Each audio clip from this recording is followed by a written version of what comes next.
Implications of being a productive business in Nigeria. What are the implications of being a productive business in Nigeria? So you hear productivity, productivity. Why should I bother about productivity? I can just sell, make my money. Oh, well, productivity is not all about making money. There are other things, to it. I mean, you're a satisfied customer and all of that. And there are things that the advantages to being productive. Number one is job creation. You'd be creating jobs for people in the environment. It's important that you have a productive business so that you can add to the general, productivity of the nation.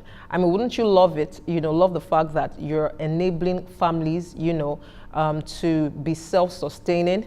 You are enabling people to have that dignity of labor. I mean, there's dignity in being able to take care of your own needs. So it's one of the benefits of being productive. Number two, improved living standards. Now, when we have productive businesses, your own living standard will be improved as the CEO or, the business owner, and then the living standards of the people who work for you. And then, of course, you're contributing to the economy.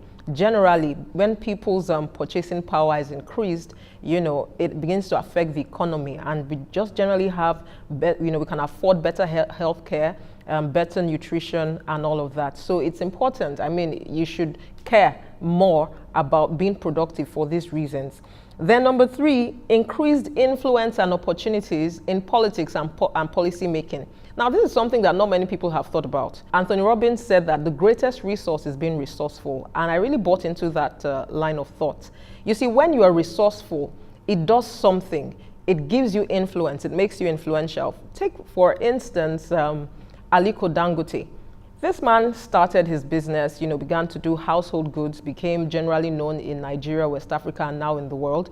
But you see, he now has a platform to be heard by the government. He can negotiate tax rebates with the government. He can negotiate, for example, recently I heard that he was talking to the Lagos state government about doing quite a stretch of the road, for a 10-year tax concession.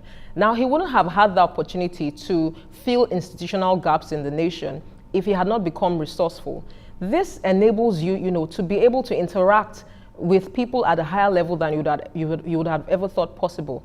For instance, in April, Tony Elumelu met with Kenyatta of Kenya, President Kenyatta of Kenya, and the Ugandan president.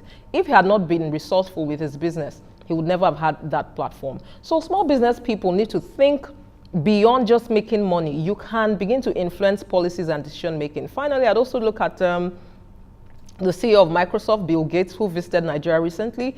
And then you can also think about Mark Zuckerberg.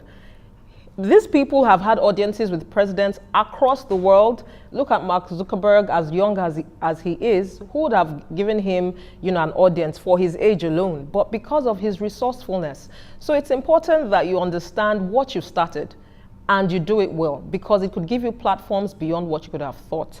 Finally, increased access to credit. While this could be a funny one because, in Nigeria, mostly the poor don't get credit, it's the rich that do. So when you're resourceful, it's also an advantage to you because you can get more leverage, more partnerships with banks. While when you're poor, you run after the banks. When you're resourceful, the banks run after you.